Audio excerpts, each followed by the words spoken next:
All right, welcome. My name is Melissa Tierney. I am going to be your host for the next hour, and I'm very grateful that you are taking the time to watch this webinar. So, a couple of housekeeping items before we get started. Just a quick disclaimer, I am not an attorney, I am not a financial planner, and I am not a CPA, but I am a licensed realtor and I am a certified real estate planner. The information you're about to hear is intended to empower you to discover something new about your situation. And it may feel at times like drinking from a fire hose, which is okay. Um, this is a great format in which you can pause and rewind if you need to hear something again, or take some notes and write your questions down. And then at the end, where I post my contact information, you can send me your questions and comments, and we can go over them together.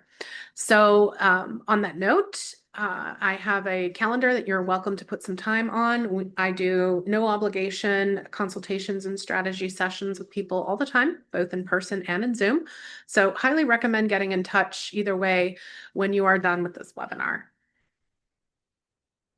Now, normally when I do this talk, I have my certified financial planner with me. He is not with me today. And if you would like to hear from him and some of the strategies that he and I have done together, highly recommend signing up for our investor webinar and or coming to my seminar here in person where you can meet him and see what he has to say in person. But a little bit about me. I'm a certified licensed realtor.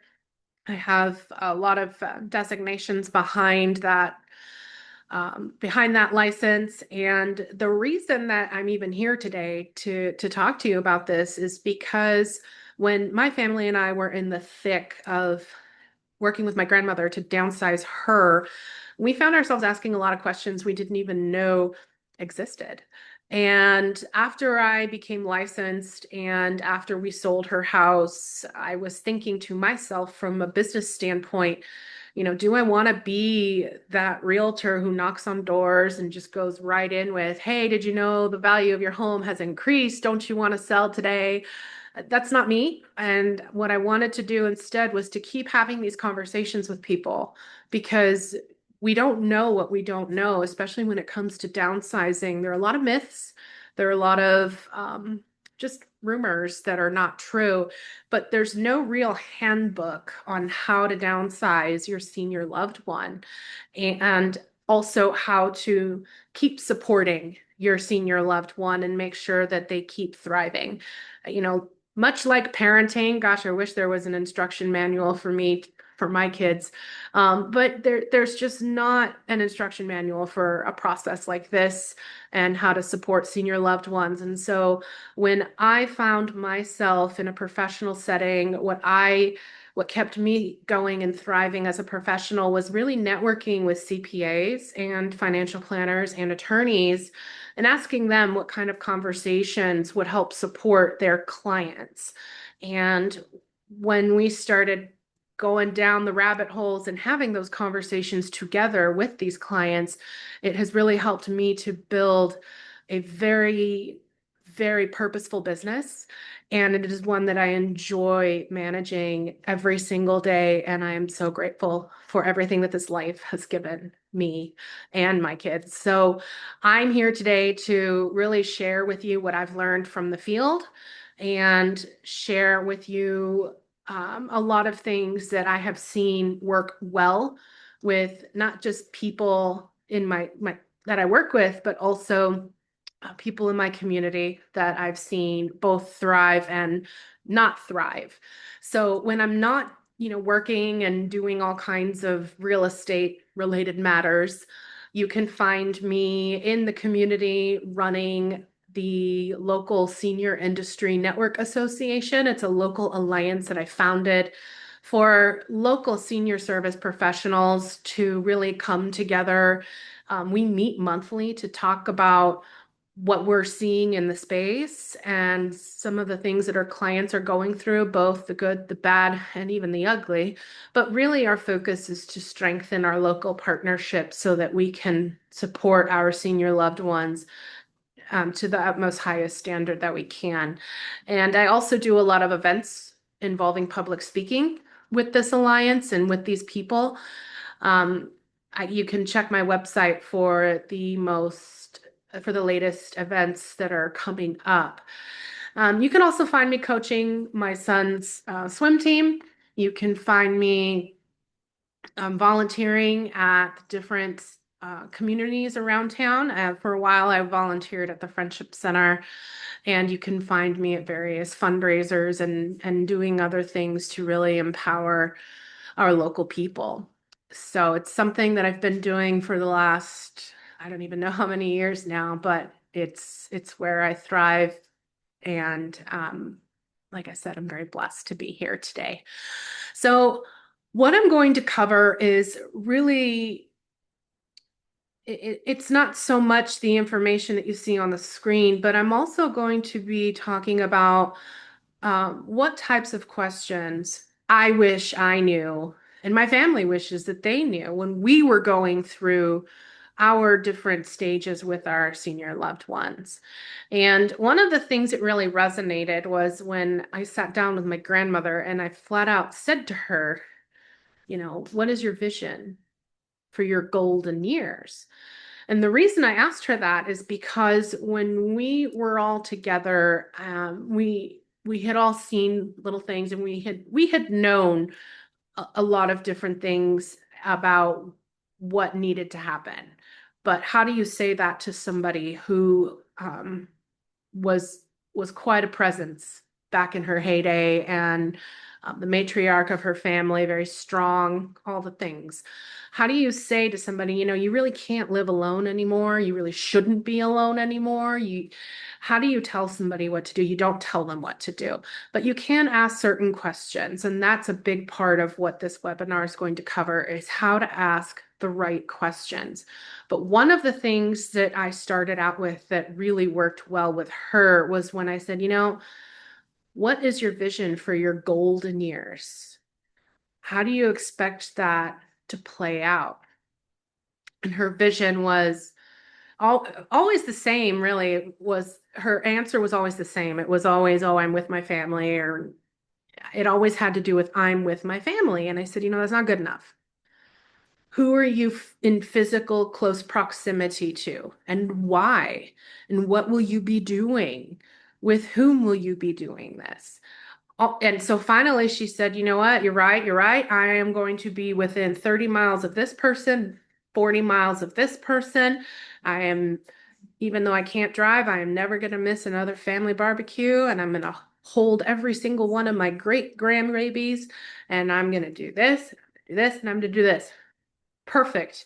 And once we had that vision, then we can start talking to her about, well, what if this happens? What if we do this? And what if we do this? And then we really rallied around her, and we were able to get her to move forward with what we called her plan.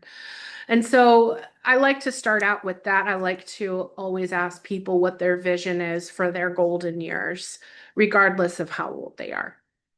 Part of this big part of this webinar is also going to talk about, how we really bridge the gap between emotional and financial decisions, because regardless of circumstances, this is a big emotional decision as well. And we want to make sure that while we are on this emotional journey, that the right financial decisions are being made. We're also going to go through a little vocabulary lesson, a little bit on that in a moment. I'm going to really zoom in on real estate strategies that defer capital gains taxes. That is really a big pillar on which I have built my business, because a lot of people are just not aware of exactly what goes into capital gains taxes and or how to estimate it. I'm also going to demystify the wills, trust, and probate process, and go over a little bit of kind of estate planning 101, just really going over some high level things that I think are going to be important for you to mention to your estate planning attorney when you do, in fact, meet with them. So before we go into the next slide, I'm going to rewind just a tad bit. We're going to go over the vocabulary lesson. So when it comes to the senior industry, we do have it has its own vocabulary essentially. And a lot of people throw around For example, a lot of people throw around the F word very loosely. They're not called facilities. They are called retirement communities or senior living communities. And like I said, a lot of people throw around that F word, and it's not even correct in so many ways. So, right, we don't say the F word. There are skilled nursing facilities where a lot of people end up in after a surgery or an accident or something that has happened. We refer to those as sniffs or snuffs, just to kind of skirt around that F word there. And when it comes to being in senior living, the people who live there, they're not patients. Patients are at hospitals. The people who live there are residents, and they have their own apartments or villas, but they don't have rooms. They live there, so they're residents that live in apartments. And then one final thing I wanted to mention is that when it comes to our ADLs, activities of daily living, I will go over that in a few slides from now. Some of our senior loved ones, they do need some extra support with regards to things like continence, just to give an example. And so in order to support our loved ones with such things as continence, they wear briefs or they use briefs. Um, we don't say our senior loved one wears diapers. Diapers are for babies. So when it comes to things like that, there you go.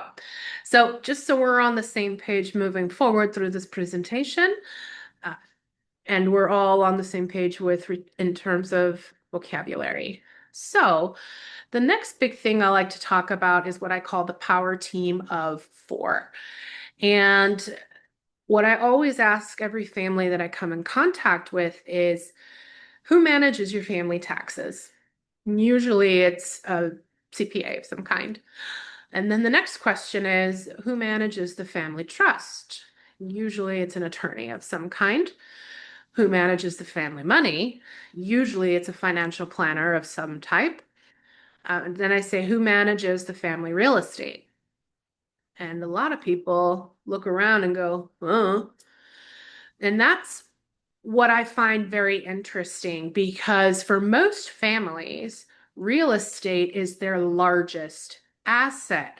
So what you mean to tell me in all of this is you have a power team helping you with everything else except the asset that matters most. And my role is to bring real estate into that conversation, because as a certified real estate planner, I've delved into trusts, the probate process, capital gains taxes, real estate planning, and all kinds of subjects to really ensure that when we, as the power team of four, come together at the table, all of the decisions that are not made individually and in silos. They're made together at the same table.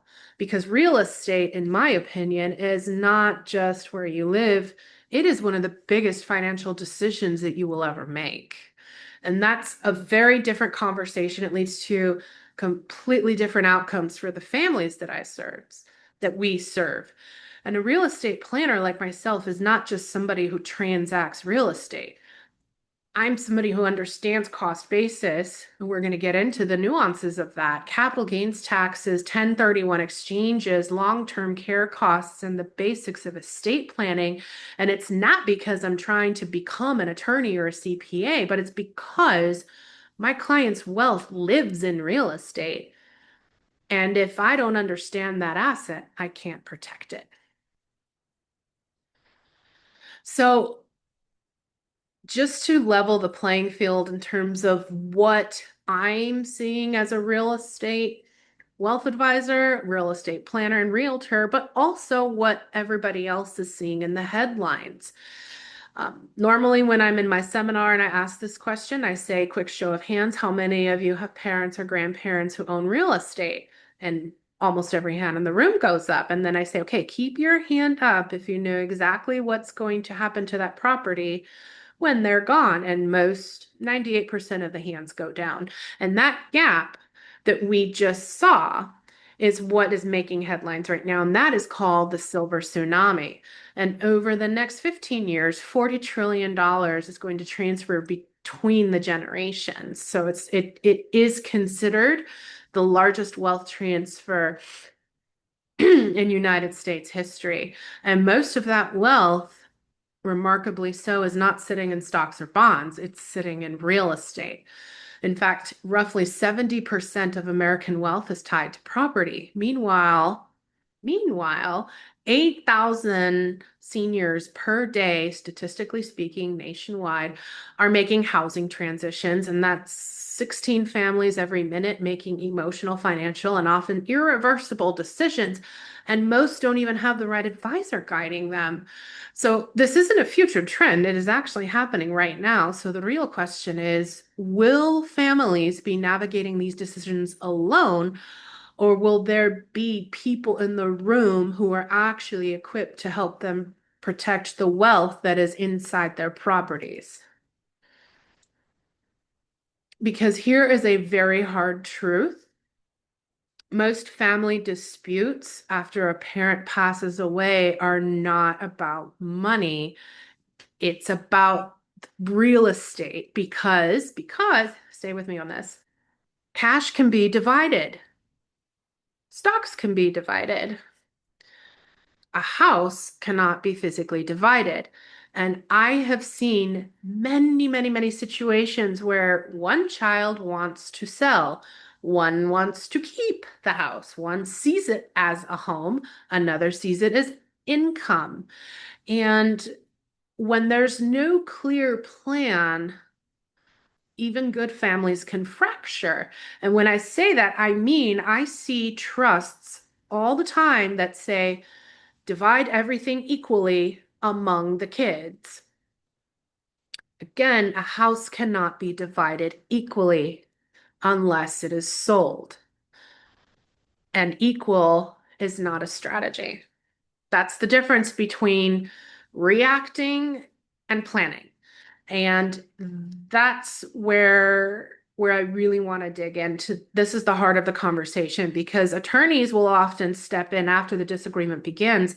And my role is to help families think through these decisions before emotions, urgency, and conflict take over, because protecting wealth is important and protecting the family while you do it matters just as much. So I'm going to step back and I'm going to put this out there. I want to throw out some better questions for you to take notes on. And the first question is, what do you want life to look like? What are you trying to protect? What concerns you the most? Is this property producing income? And if so, do you need that income to sustain the life you desire? What happens if one decision impacts your children differently? And are the people who are inheriting this aligned, or are we assuming that they will be? Because the right property decision starts with the right questions. And after years of sitting at various kitchen tables with older investors, seniors, and their families, I've learned something very simple: is most people only want one of three things from the real estate that they've built. The first is going to be more income. Very rarely do I come across somebody who doesn't want more income. Two is going to be less burden. And then that third one is going to be a meaningful legacy. And that's it. And once you know which path that they're on, the conversation changes pretty completely. So some owners are sitting on $1 million assets generating returns that they've never actually measured. And a lot of these folks are going to be what I call accidental investors, because they inherited somebody else's property, or they received a step up in a property that they co-owned with somebody else but didn't actually manage. And so they've never really measured the true return on the investment. We also have other investors who are just exhausted. They're done with tenants. They're done managing repairs, taking midnight phone calls. Some actually don't need the income at all, and they just want to transfer the wealth very, very intentionally while still preserving that family harmony. And the problem is, most people never get asked the right questions. They get asked by realtors all the time, do you want to sell? That's not the right question. The better question is this asset truly serving you, or are you serving it? If this property disappeared tomorrow and became cash, would you buy it again? I also like to ask, do you own this because it's performing, or do you own it because you've always owned it? Is this property creating income, stress, or both? And if you no longer needed this income, what would you want this wealth to do for your family? Because clarity changes everything. And I'm not here to convince anyone to sell their real estate today or tomorrow. I'm here to help families ask better questions before life forces rushed decisions, because real power isn't in the property. It's in the clarity to know what that property should be doing next. So another big impetus into my business is making transitions easier, safer, and smarter without overwhelming the family.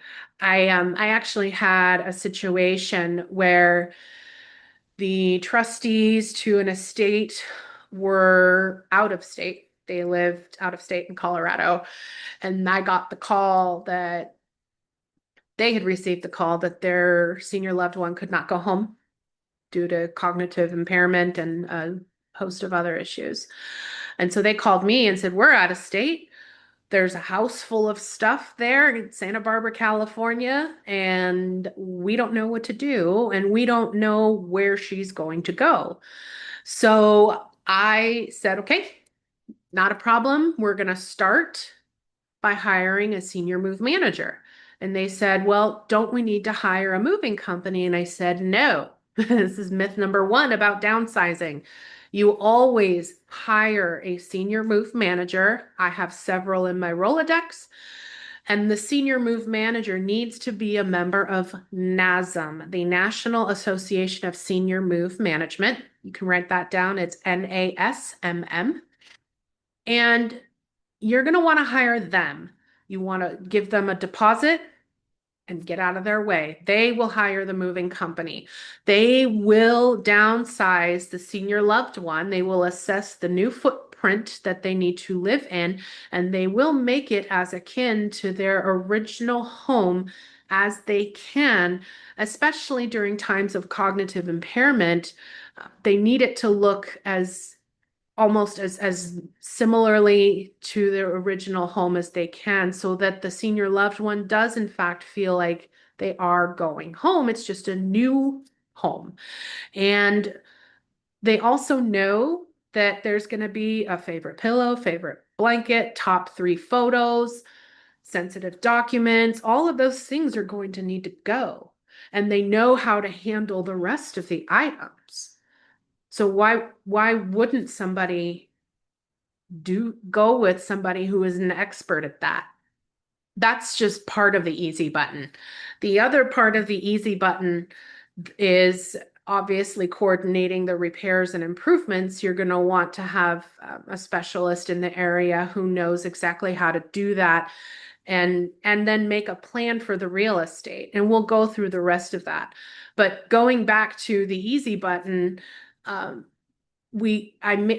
kind of use that idea for my business because it's so important to recognize who is carrying the burden of transitioning a senior loved one right now. Is it the senior loved one themselves?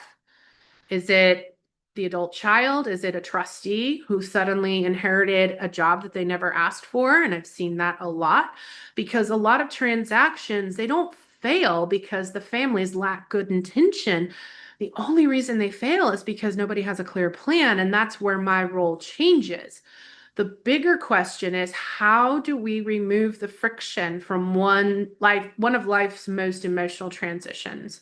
And that's why I call this the easy button, because I have my local partners who are approved and certified and have all the right designations to come in and not just do what it says on the screen, but to reduce the stress, protect the family, and create clarity in the middle of what can otherwise feel like chaos.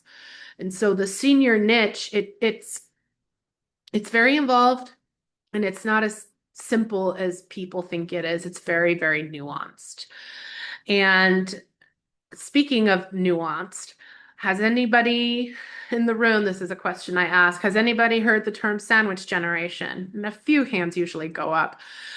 But really, it's the generation that's caught in the middle of a sandwich where we are raising children while simultaneously caring for aging parents. So it can go either way. But for many people who come to my seminars or people that I talk to, I mean, that's not a theory. That's just your average Tuesday. And so some numbers that I want to call out. 70% of adults over the age of 65, they will need some form of long-term care. 10,000 Americans turn 65 every single day, and 1 in 4 older adults will fall this year, and over 800,000 will be hospitalized because of it. And that, my friends, is just what's reported. So you can imagine that that statistic is, it can be a lot larger. So what I like to ask is, are we planning for aging? Or are we waiting for a crisis to make that decision for us? Because unfortunately, what most families do is they wait for the fall, they wait for the ER visit or the diagnosis or the phone call, and then suddenly everyone is making emotional decisions under pressure. And I find that a lot of people come to my table and they say, should we sell the house? But I'm going to say, hold on. What do you and or your senior loved one actually want life to look like? Then I'm going to ask, is the home supporting your loved one's independence, or is it quietly becoming the biggest risk to it? Another question I like to ask, if nothing changes, what happens in the next 12 to 24 months? Who becomes responsible when something goes wrong? And some people say, well, when I ask that question, some people say, well, my daughter's just going to move in with me. And my response to that is, does she know that? And most of the time that's met with laughter. Another question on that is, do your kids actually know that they are part of your aging in place plan? Some do, some don't. And the reality is, aging in place, it does sound wonderful and it sounds ideal in so many ways. But until the place no longer supports the aging, and that's just, stairs become dangerous, bathrooms become hazardous, isolation increases, caregiver burnout builds. So maybe the better question is, what would life look like if safety, support, community, and dignity were already built in? Because sometimes moving isn't losing independence. Sometimes moving is preserving it. This conversation is not about where somebody lives, but how they live. And here's what I've learned is people do not age into chaos overnight. They age one avoided conversation at a time, because there are really only two ways people move through this season of life, and it's either intentionally or reactively. And the difference between those is control. 71%, statistically speaking, 71% of older adults, they will need some form of care in their lifetime. So the question isn't if life changes, it's when. And so here's an example of what not to ask. What happens if something goes wrong? Here's a better question. What would life ideally look like if everything went right? So let me ask, what would life ideally look like if everything went right? But what does independence actually mean to your senior loved one? Is staying in this home helping your senior loved one live the life that they want, or is it limiting it? If a health event happened tomorrow, would your family know the plan? Because here's what happens when there is no plan. A fall happens, a hospitalization, a diagnosis, and suddenly decisions are now being made under pressure. Your options are going to shrink, your costs are going to rise, emotions are going to take over. Crisis does not create clarity, it creates chaos. And there's a big difference between aging in place and isolating in place. Staying home isn't automatically the win. If transportation is gone, if the social connection is gone, if safety is compromised, if adult children are quietly overwhelmed, is that really independence? Or is that fear disguised as familiarity? So, what are we trying to preserve here? The house or the quality of life? What would need to be true for aging at home to actually work well? And then finally, would it be better to have a plan and never need it, or need a plan and not have one? Because measured decisions matter, and clarity is the ultimate superpower. So when families start thinking about aging, decisions tend to come from one of two places, either emotion or logic. And emotional decisions sound like, I need to be closer to my kids, or sometimes it's my kids need to be closer to me. And I can, okay, I'll give you that one. But logical decisions are going to sound more like, I'm done with stairs. I'm tired of maintenance. I don't want to cook, clean, or manage this house anymore. And all of those are very valid. But I always come back to this. Statistically speaking, 71% of Americans will need some form of care. So I like to ask, if life changed, where would you go? Because if we don't ask that question proactively, life may answer it for us reactively. And to answer that well, we need to understand a few things first. The foundation of the conversation is going to be on the activities of daily living, also known as ADLs. And while this list looks simple, this is often where families first begin to notice change. And it's not going to be a dramatic moment. It's going to be more in subtle ones. Maybe, I don't know, mom starts wearing the same outfit a few days in a row. Dad starts avoiding the stairs. Someone stops showering regularly. The refrigerator is full, but somehow the food is not getting eaten. Getting up from a chair suddenly takes effort, or there's a quiet conversation about an accident that nobody wants to talk about. And my friends, these are the moments that matter, because decline very rarely announces itself loudly. At first, it comes in the form of, metaphorically speaking, a whisper. And the question isn't, can they survive at home? The better question is, are they thriving at home? More questions to ask yourself when it comes to your senior loved one. Has something changed, or are we simply getting used to the change? If this became incrementally harder over the next 6 to 12 months, what would happen? Who is currently compensating for what is no longer easy? That's a big one, because here is what families often do. They normalize the decline.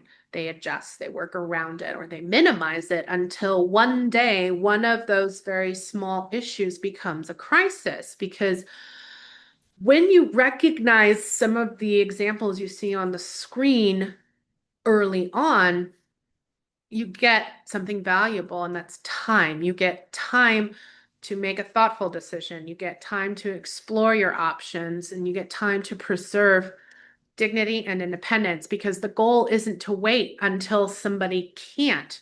The goal is to recognize where, when, and how life could be easier, safer, and better before it has to be, and doing so without Madame Leota's crystal ball. So here is a question that most families do not ask early enough. And that is, how much does it actually cost to keep someone safe in their home? And usually the starting point in this arena is, we'll just bring in help if and when we need it. And sometimes that is exactly the right solution. But in my role as a real estate planner, one of the questions that I help people evaluate is this plan emotionally comforting and financially sustainable? Because if you look at the numbers on your screen, home care can range anywhere from $35 to $75 an hour, and that's going to be out of pocket. And any agency that you hire is going to require a 4-hour minimum, and that's usually going to be usually 4 hours per week minimum is going to be what they require. Now, when it comes to home health care is more because it is usually a medically based event, requires a prescription, and Medicare will only pay for up to 90 days per incident. And so think about how these can start adding up in terms of hours, and how that can snowball into somebody somehow, rightfully so, needing 10, 12 hours a day, and then even needing 24-hour support. I mean, that bill can quickly escalate to 40, 50, 80, $100,000. And that's just per month. And this is where people start taking out reverse mortgages on their homes to pay these bills. So the real question becomes, is staying home truly the best plan, or is it simply the most familiar one? Because I hear this all the time. Mom wants to stay home, dad doesn't want to leave the house. But preference and practicality are not always the same thing. And so here are my questions to the family members who are seeing this and experiencing this with their senior loved ones. How long is this sustainable? What asset is funding this care? What happens if care needs increase? And are we protecting quality of life, or are we protecting a house? Like I said 2 slides ago, clarity is the ultimate superpower. Now, this is just a list of some of the most popular senior living communities here in Santa Barbara, some of the most well-known. The FSA, Family Services Agency, actually has a very comprehensive list of all the RCFEs in Santa Barbara County. It's a 13-page report from Carpinteria to Goleta. These are going to be kind of the more well-known names around town. But what I want to draw your attention to are a couple of things. One, the first thing is going to be buy-ins. Some of these communities have buy-ins, and very steep buy-ins, and some of them don't. The ones that do have them, they also include an amortization schedule and a certain percentage of refundability. Each contract is going to be very customized to the needs and the support requirements for each of the residents' ADLs. It can be a very complicated financial process to really wrap your head around. Now, the other thing I want to draw your attention to is going to be the availability. Some of your flexible lease communities where you literally sign a contract for rent, month-to-month rent, those are going to have the most availability, especially immediate availability. When speaking to really any of these communities, what you're going to want to do is ask if there's a respite option. A respite option allows, think of it as a try before you buy type of option where somebody can theoretically live in an on-site furnished apartment for 30 days or whatever their options are before they sign that final paperwork to buy. Now, what I want to do, what I want you to do is think about this from that, step back a little bit and think about this from a high level. What I want you to notice are this pretty high costs to live there and the availability. And I also want to call out memory care. There's going to be a massive wait list for memory care no matter where you go. And my question to the family members is, you see how complicated of a decision this can be. Do you want to make this decision when you're in the thick of chaos and on a time crunch? And my guess is no. Now, every retirement question eventually comes down to, do we need to sell the house in order to pay for retirement? And my answer is always, hold on, we need to think about this strategically, because selling a house without understanding the bigger picture is absolutely, hands down, one of the most expensive mistakes a family can make. And this is where your power team of four comes into play, because before we make any decisions, we need to ask a series of questions. My first question is going to be, do you understand your cost basis? The next question, is the property held in a trust? If you sold today, what will your capital gains exposure actually be? And finally, if you do understand what your capital gains exposure would be, how would you feel about writing that check to the government? Especially if it could have been avoided or reduced. And then we zoom out, because as a real estate planner, I'm less interested in the property and more interested in what the property is supposed to do for the senior loved one's life and what's in the best interest of the beneficiaries. So then the real questions become, one, what does the life you want actually cost? Do you need this property to generate income, or are you holding it because you always have? Is this asset serving you, or are you serving it? Because sometimes the answer isn't sell. Sometimes the answer is strategy. What does strategy look like? Well, maybe we rent the primary residence out for 2 tax seasons, which could open up the possibility to do a 1031 exchange and defer the capital gains taxes. Maybe a rental property that they own is dramatically underperforming. And when I run an asset performance test, I show that the equity could be working much harder somewhere else. Maybe a tired landlord over the age of 65 is wanting to exchange into passive income and eliminate management headaches entirely.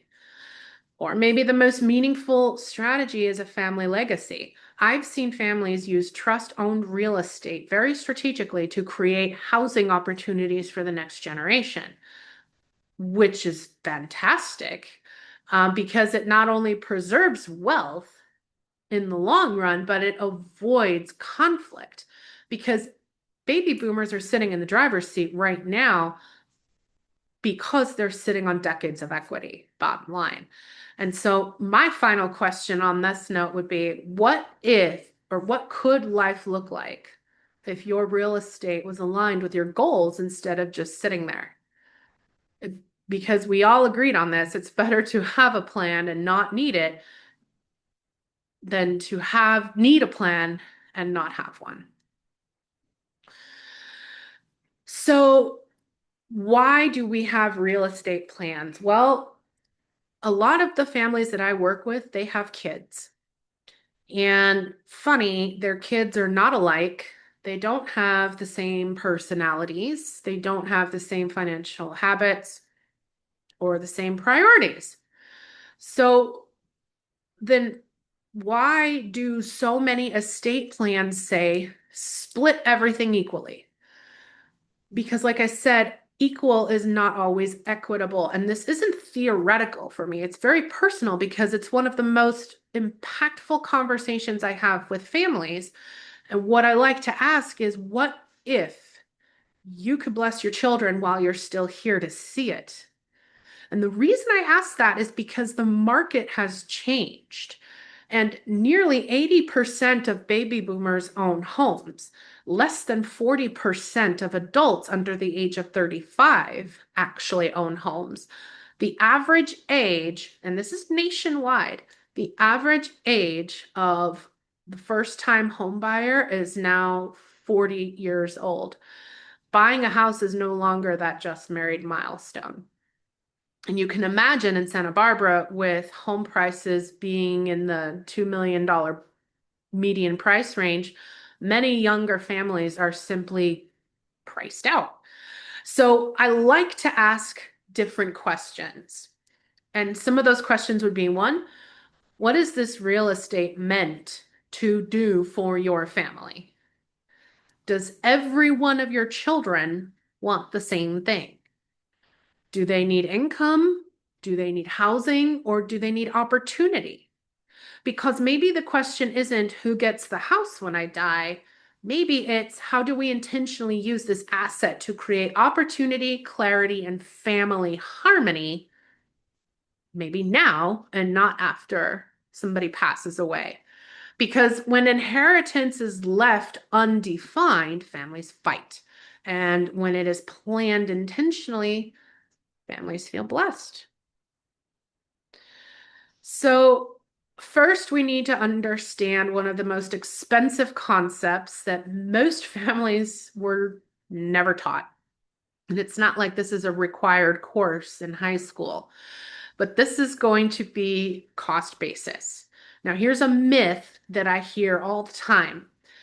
I hear, well, I want my kids to be able to afford to live in Santa Barbara, so I'm just going to add them to the title of my house now. And I always say, if you love your kids, please don't do that without strategic advice from an attorney. Because what often feels like a generous gift can actually become a very expensive tax problem. So I'm going to walk you through these two pictures.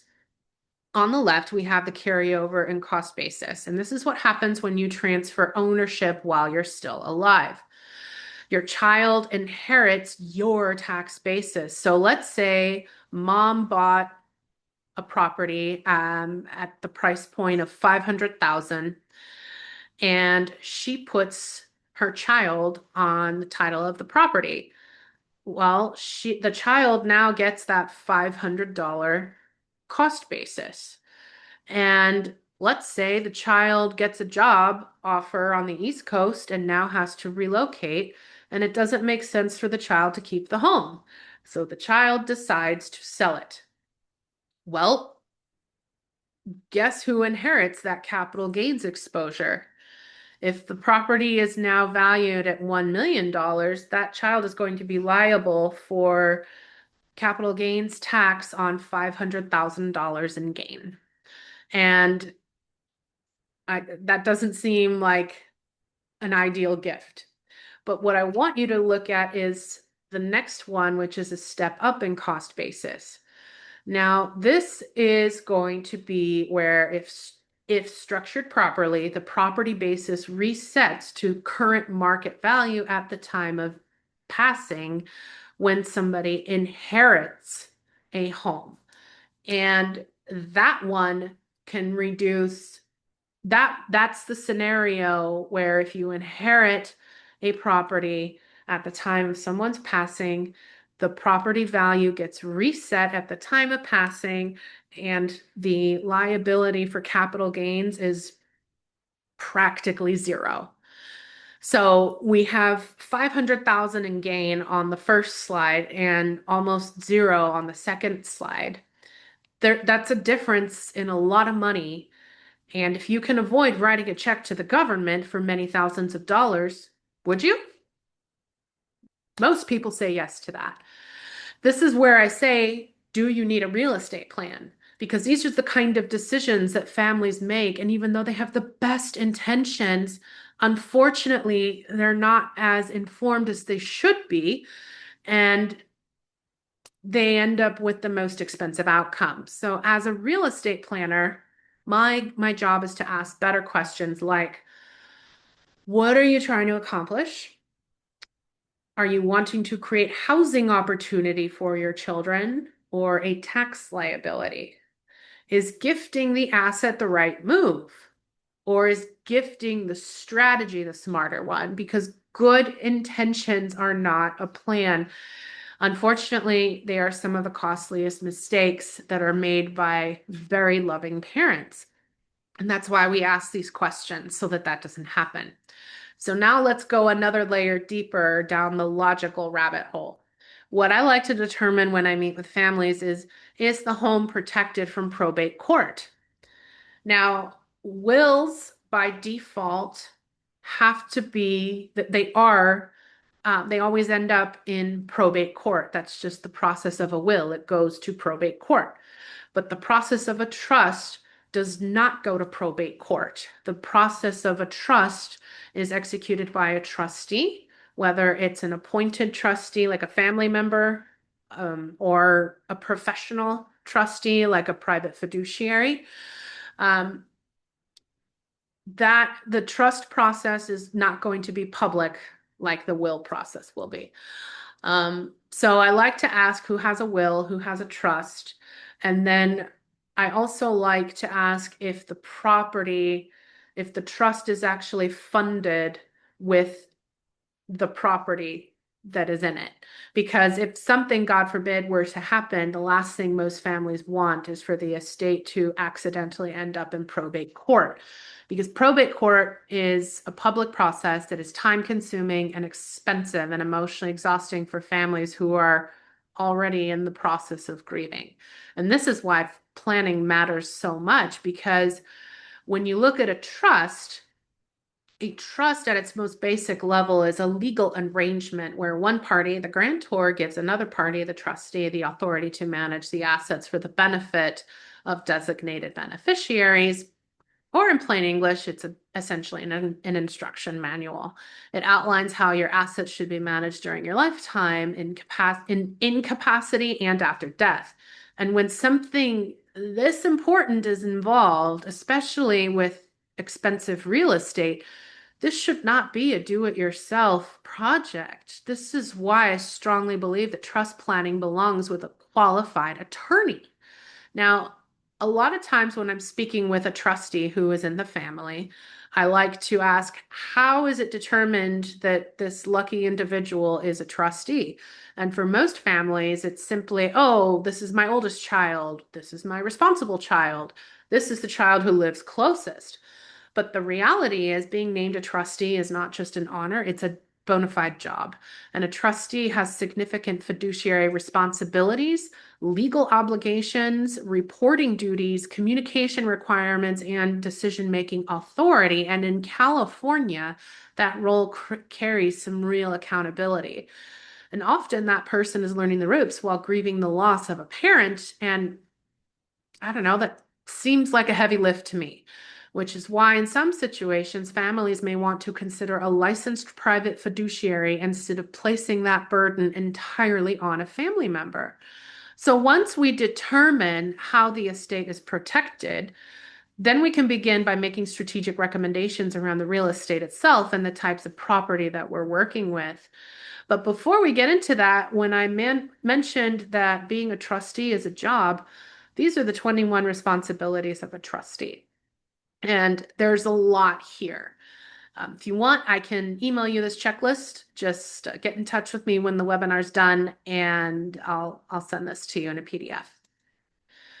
So one of the reasons why I ask if it's possible to rent out the family home, some of the strategies that I've worked with families on, one of them is parents find themselves in a home that's just simply too large for them and or too much maintenance. And so one of the strategies I throw out there is, well, what if you were to take out either a HELOC, home equity line of credit, or a reverse mortgage. And you can use that to right size into something more appropriate for your lifestyle right now. And then we can rent the family home out for 2 tax seasons. Because we'll go down why, but if it's not a rental property, it's considered the primary residence, which is where somebody lives.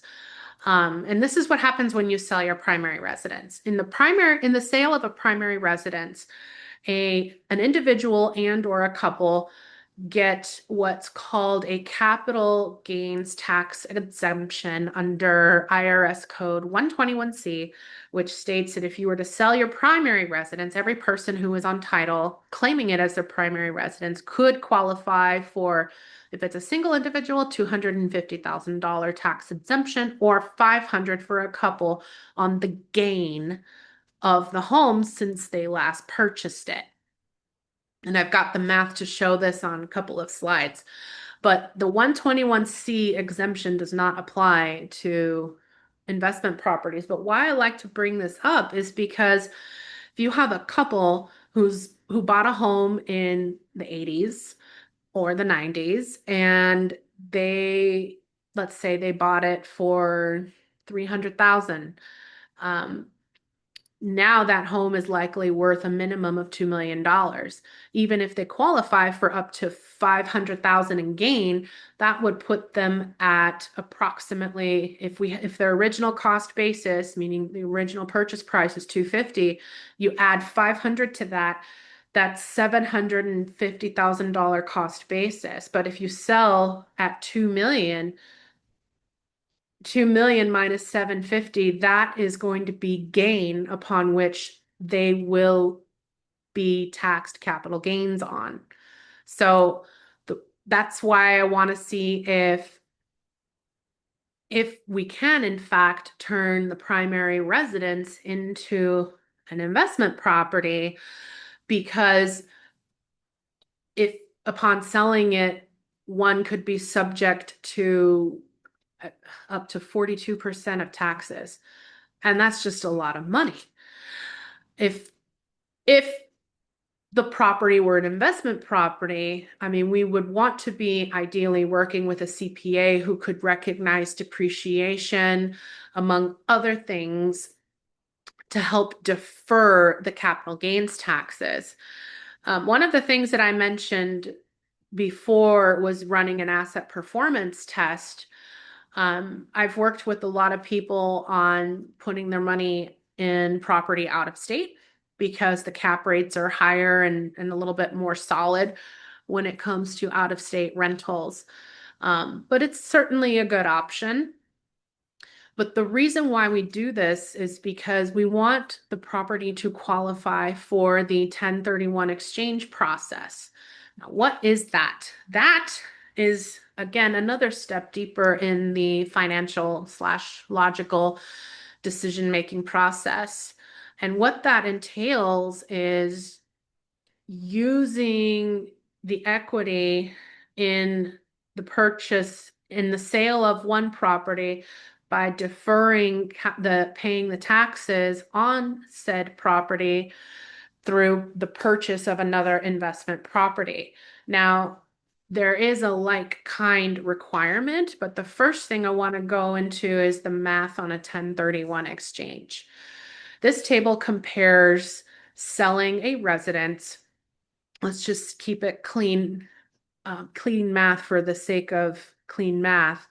We sell a property at $1 million. The capital gains taxes are shown below. If we sell a property at $1 million and pay the capital gains taxes, we would have $707,500 in our bank account ready to spend.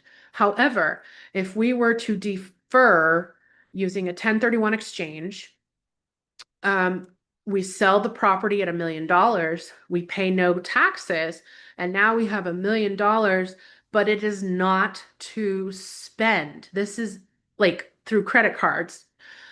This is to reinvest into what the IRS deems as like kind property. Now, a lot of people that I meet with, they are under the impression that when you sell a single family home, you have to reinvest in a single family home. Not true. It can be any one of these things. And when I'm working with a lot of investors who inherited property, I mean, the stories are different, but they're tired of taking calls from tenants. This is where we entertain the conversation of going into what's called a Delaware statutory trust, because the Delaware statutory trust, if we go that route, is going to be an instrument that allows fractional ownership of institutional grade type of properties. So the the investor is able to defer paying capital gains taxes, and they're still able to collect income. It may or may not be as high as what they were collecting on the rental property income. I mean, that's a question for the financial planner. Um, but that is a very strategic move, especially because when you do a 1031 exchange, not only do you have to do it with the right type of property, but you also have to use a qualified intermediary to literally exchange the funds into the next investment, and you have to do it within a pretty aggressive timeline. So in front of you, you see a chart that shows that you have the first 45 days of a 1031 exchange involve identifying a replacement property. What are we going to go into? Are we going to go into a theater? Are we going to buy a shopping center? Are we going to use the 200% rule? There's going to be a lot of different what ifs, but we have 45 days to identify and then 180 days to close on said property or properties. And for some people who've done this a lot, we all know that property tends to fall out of escrow. So this could be a really good way to move into a good reason to move into a Delaware statutory trust, because those can, well, they close in a matter of days, maybe a week at the most. But the other thing with the DSTs is that you have to be an accredited investor to qualify for one. And your financial planner has to know what they're doing with the DST. They're very specialized and very nuanced, and either way, it's a very emotionally, not emotionally, it's a very, very intense thing to know exactly what to look for and if it's the right move for the seniors or not. So when it comes to selling homes, it's any type of property. It's a taxable event and it can trigger major taxes. But some other strategies that I've helped people to deploy is one time I was working with a local investor, and they had a little bit of cash, but not enough cash to qualify for Santa Barbara pricing. So what we did was I reached out to somebody in my network in the Midwest, and they had this little brick house that actually backed up to the Indianapolis Speedway. And through the investor put some cash down for the down payment, but through a DSCR loan, debt service coverage ratio loan, it can be one of the most powerful tools for real estate investors, because instead of qualifying for a purchase using your personal income and pulling credit, these loans look at how much income the property itself has the ability to generate. So if you're self-employed or retired or just want to scale your portfolio without jumping through hoops, this is a game changer, because really the lender's main question is, does this property bring in enough rent to cover the mortgage? And if the answer is yes, typically with a DSCR loan of 1.2 or higher, the deal can be done. So we did that on a property out of state, and 8% cap rate, they were doing well. Another strategy that we deployed was the duplex, the property with the two garages on the other side. my local financial planner and I, we worked on this when I sold the duplex, and we were able to do a 1031 exchange into a DST, the Delaware Statutory Trust, and we deferred 175,000 in capital gains taxes. So the clients did not have to write a check to the government for $175,000. And instead, they're collecting 4-ish% on a portfolio of rental properties. So there are other strategies that we like to talk about. This is just another one of the many strategies where a couple owned an apartment building, and when the father passed away, the wife received a step up in basis on the apartment building, and she wanted to know what the best way to bless her kids while she was still alive, while using this apartment complex to do so, because she was in her 80s. She no longer wanted to manage it. She certainly had no interest in dealing with tenants, toilets, trash, or termites or taxes. So um, my colleagues and I, we got together and we sat down with the attorney and the CPA and the financial planner, and we essentially had the trust. The trust sold the property, and through various nuanced arrangements, the trust was able to come up with a down payment on um, a home for each of the kids. And what's interesting about this is that nobody had to fight over what to do with the apartment building. And you can even think of it as predetermining your inheritance. And the best part about this was that mom got to experience this while she was still alive, which meant the world to the legacy that she and her husband had worked for. So here's my contact information. I'm going to leave this here. Definitely scan my QR code, get a conversation scheduled with me. I want to know not just what you thought about this webinar, but what really resonated with you and what sorts of questions you now have that you can bring to your table with regards to your individual situation. You can also reach out to me on the socials, leave me a comment if this resonated with you in any way. But I do all kinds of consultations via Zoom or in person, and it would be an honor to hear from you and to hear what you think. So look forward to hearing from you, and my contact information is also below in the description. Take care.